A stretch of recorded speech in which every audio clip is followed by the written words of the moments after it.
This morning we are continuing our series on theater and theology. We look at some movies, I would say modern movies, but I intentionally chose older ones this time. So, because I'm going to spoil them all. So, fair warning for next year, I will probably choose newer movies. So, that's on you if they get spoiled at that point. But today we are going to talk about the, 96 movie, Fight Club. I'm not sure, it's something like that. I probably should look that up, but whatever. But this is a movie that is based off of a book by Chuck. What is Chuck's last name? Palahniuk. There it is, yes. Oh, someone just had that in their head. Well done. So what I'm going to do this morning, I'm going to do something slightly different. Is as I go through telling the plot of this movie, I'm going to just have verses from Ecclesiastes on the screen. Because in actuality, Fight Club is just, I was going to say modern, but a very 1990s retelling of the Book of Ecclesiastes. So as I go through the plot, I'm just going to have the relevant passages of Ecclesiastes up behind me, so you can kind of walk forward as I tell you the plot of the movie. You'll see the plot of Ecclesiastes playing out behind me, and you'll see kind of how they mirror each other. And then when we get to the end, where we get to the resolution, we'll see how they very much diverge, and we'll talk about why. So in the movie Fight Club, does anyone who has happened to see this movie know what Edward Norton's character's name is? Yeah, he doesn't have a name. He is credited just as the narrator. He's this nameless person. Same thing becomes true in Ecclesiastes. We're going to get super nerdy for a second. So this is the first verse of Ecclesiastes in Hebrew here, and we're going to translate it together because it's a pretty easy one to do. So we're going to walk through it together. So, and you will start over here. Divarari Kohelet ben Dawid Melech be Jerusalem. So you start. This just means the words of. So the words of Kohelet. We're going to get back to this word. Son of David. Now, son in this capacity doesn't necessarily mean biological son. It just could mean descendant of. So this guy is in the line of David. King, Jerusalem, that's the article in, so king in Jerusalem. So we have the words of Kohelet, the son of David, the king in Jerusalem. Now this word, Kohelet, it's a weird one. Oftentimes, if you have your Bible out, you might see how it's translated. It might be translated teacher, speaker, preacher. In its most basic form, it is just the person talking, or a narrator. So in both our movie and our book, we have an unnamed narrator walking through a problem, speaking to us together, telling us a story. And the story that they are both telling is, how do you struggle to find happiness in such a broken and unfair world? Now, the book of Ecclesiastes itself can be a difficult book for some people, because if you just straight through read it at a surface level, it seems to be running against many themes in the biblical text. It's kind of once you dig underneath that surface level reading of it, you're like, oh, okay, I see what Kohelet's doing here. I see kind of what the themes are going on. To make things even more maddening, Ecclesiastes is what we call a dyschronologist narrative. It's not told in order. You have something happening and then a reference to something later, and you're like, well, that should have happened before here. Why? Why are you doing this to us? It's a poetic style. It happens a lot. So in some ways, the director of this movie, Fincher, is a perfect person to do it because he is famous for dyschronologist narratives. So just, if you ever sit down and read Ecclesiastes, just know that. Scenes are jumping all over the place. Now, the main theme we're talking about is, how do we struggle to find happiness? So the first clip we're going to show is, I'm going to let the narrator, Edward Norton, kind of talk about where he is at as the movie opens, his individual mindset. So our narrator is struggling to find happiness. And throughout the movie, they equate sleep with happiness, which, if any of you have ever struggled with insomnia or being able to sleep, that equation kind of makes sense. So he's saying, if I can ever finally actually rest, that means I'm happy. So our narrator has a really good job. He makes very, very good money. So to try to find happiness, his first thought is, I have money, let's spend it. The movie calls us, he is trying to fill his life with versatile solutions for modern living. He turns his home into an actual IKEA storeroom. That is how he tries to fill sadness and dissatisfaction. Yet, he's still unhappy. Our narrator is still not sleeping. His addiction to retail therapy hasn't fixed the problem. So, he jumps to a new addiction. His doctor recommends, hey, why don't you go to a group therapy session?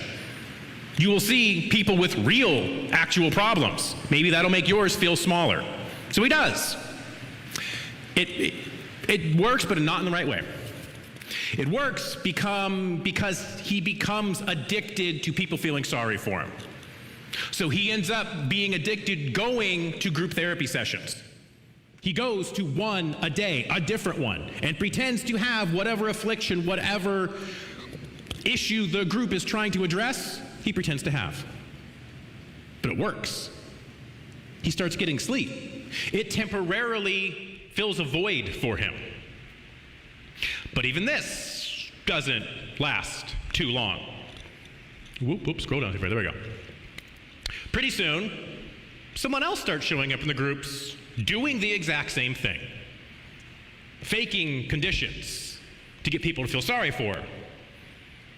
Well, now he's not happy anymore because he knows there's another faker in the room, and another faker knows he's faking. Suddenly he can't sleep again. Suddenly he is back to square one. That didn't bring happiness. It brought it for a little bit, but it fell away. But then things get worse. He's away on a trip, comes home to find his apartment on fire. Everything inside has been destroyed. All of his IKEA furniture is gone. And he kind of has a breakdown, and he yells at the people there, that condo was my life. That was not just a bunch of stuff that got destroyed, it was me. Then it's on this night that I'll let you decide whether fortunately or unfortunately he reconnects with the Brad Pitt character, Tyler Durden. He ends up needing a place to stay, so calls really the only person he knows. Now, Tyler has an opposite philosophy on what brings happiness. Tyler pushes back against the idea that it's material that makes you happy. He argues that it's what we do, the people around us, that make us happy. The jobs we have, the friends we keep, the partners we cling to. This is his way, his attempt to push back, to push free from a consumer mindset. Following this idea, Tyler and our narrator start a club where just random people get together to fight. Not because they hate each other, because they have any squabble with the person they're fighting. In fact, most of them go on to become very, very close friends. They do it simply to remind themselves that they are in fact still alive, not dead yet. And death is a theme that permeates this entire film. It opens, just chronologically, opens at the end, but it opens with our narrator about to die from a gunshot wound. The narrator's job is working for a car company as a death actuator. What that is it is his job to go out to car accidents, to determine how much death is acceptable for this car company. How many deaths does it take for us to issue a recall on a part versus just pay off this individual family? So his job is monetizing death. He travels a lot for this work. And he talks about almost every time he travels, he kind of hopes the plane crashes. He fantasizes about that because then he won't have to keep living. One of the lines he repeats over and over again is, on a long enough timeline, the survival rate of everyone drops to 0. Now, as the movie goes forward, the Fight Club grows more and more popular. People join it. They start satellite campuses. They start different cells in different states. And it slowly becomes less of a club about people fighting, and it quasi becomes a terrorist group. They slowly shift from punching each other to public vandalism. And then they all start to live together. They all move into Tyler's house, where Tyler and the narrator are living. And they do all of this under the really authoritarian leadership of Tyler and our narrator. Now, Tyler keeps everyone in line by constantly reminding them, by constantly quoting at them, "You are not special. You are not a beautiful or unique snowflake. You are the same decaying organic matter as everything else." And he reinforces this idea is epitomized by the fact that as members slowly die, they just get buried in the backyard. They become biological fuel for something new, something beautiful. So this brings us to the main question of both our movie and Ecclesiastes. How do you deal with the idea of death and living in a world where everything is temporary? How do we find any kind of satisfaction or fulfillment when we are on a roller coaster that has one and only one inevitable end? Our death. How do we find joy? Well, as you can imagine, our movie and Ecclesiastes have two very, very different answers. To this point, the two have walked pretty close, step in step with each other. But here is where we diverge. So I'm going to talk about the movie first. We're going to look at how our narrator and Tyler answer this question. So our narrator, more specifically Tyler, do not trust God. In a big speech Tyler gives, he asked our narrator this: you have to consider the possibility that God does not like you. God never wanted you, and in all probability, probably hates you. So they feel they can't trust God. They feel there's nothing above them that cares about them. So if they are going to fix things, they're going to have to do it themselves. And they decide, you know what is making me unhappy? It's the injustice I see in the world. So if I can make the world fair and right, then I'll have a stage where I can finally be happy. And they believe that they are the ones that have to do it, because they don't trust that God will do it. So the second major metaphor or theme throughout this movie is soap. The movie poster is soap. The narrator opens up one of his early dialogues by referring to himself as a single-serving soap life. That's the life he lives. Tyler's job is making soap, high-end soap, selling it to very high-end boutiques. Now, on a very tangible level, this is washing away impurities, right? It's soap. I hope all of you showered and used soap this morning. Like, that is my hope. Please say everyone did that. But it's also metaphorical. The idea of soap cleansing us, cleansing our emotions, cleansing our soul. As the movie goes on, the Fight Club has transformed into a full terrorist group. Tyler's end objective is to blow up every major bank headquarters. And now you have to remember, this is before internet and cloud technology. So at that time, it would have been feasible that if you did blow up the bank headquarters, the records would go with it. So just keep that in your mind now. Obviously, that's not going to work, but this is pre-internet. His thinking is, this will expunge everyone's debt. This will free everyone from the shackles of their old lives. This is his very tangible and practical way of scrubbing the system clean. And this soap idea is hammered home even more, maybe even ham-fistedly, by the fact that soap is the explosive catalyst he is going to use. He repeats the line over and over again that with enough soap, you can blow anything up. So this is how Tyler and our narrator think to fix the issue. They see the problem that are swirling around them. They see that we are inevitably coming to an end. How can we find happiness? We have to have everything fair. And so I have to be the one to do it. So that's Tyler and our narrator. How does Kohelet answer this question? Well, let's start off very simply. Kohelet says, "So I commend enjoyment, for there is nothing better under the sun than to eat, to drink, to enjoy themselves, for this will go with them in their toil throughout the days of their life that God gives them under the sun." In short, our narrator is trying to say, find happiness around you. Find happiness in the things that you do, the things that pop into your everyday life. Now, this does hit on the idea that things are not going to be easy. There will be toil. But use the time God has given you in this world well. And that is a main theme in Ecclesiastes.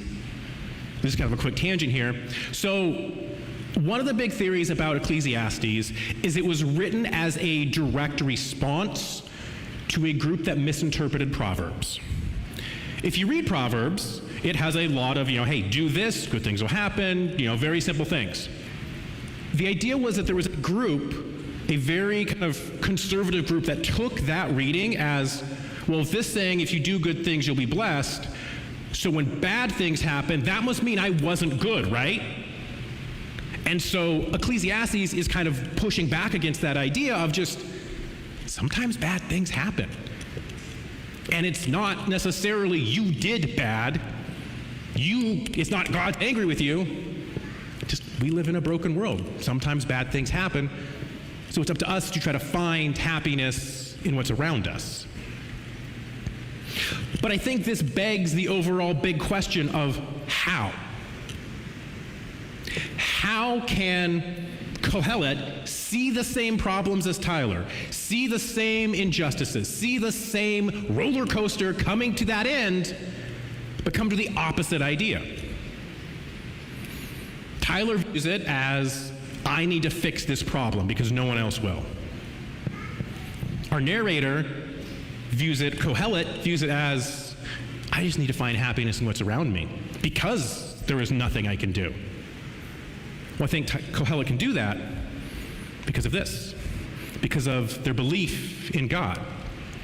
Fear God, keep the commandments, for this is the whole duty of everyone. For God will bring every deed to judgment, including every secret thing, whether good or evil.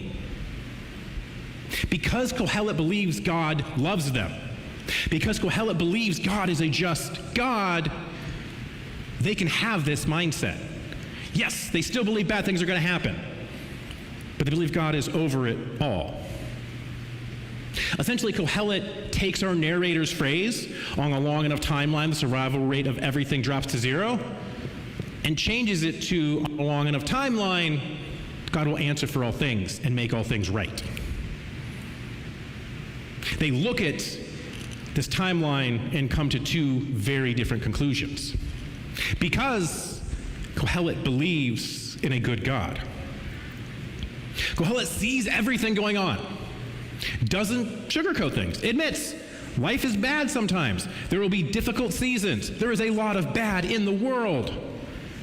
But Kohelet also realizes there is good in the world. And that, on a long enough timeline, the good will outweigh the bad. God will ultimately come out on top, will ultimately not allow evil to win. So this, again, begs the question for us. Can you have true happiness outside of God?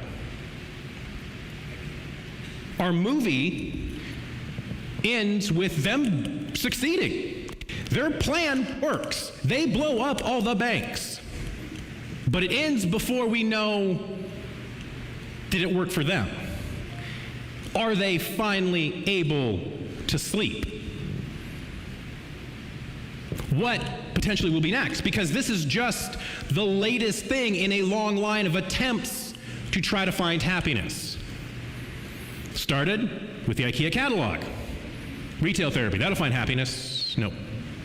It started with the group therapies. If people will feel sorry for me, then I'll be happy. Worked for a little bit. No. Then it started with move to the Fight Club. If I can get a group of people around me that thinks like me, then I'll be happy. Nope. It moved to small-time crooks. Oh, if I can vandalize it, if I can show the man what's wrong, then I'll be happy.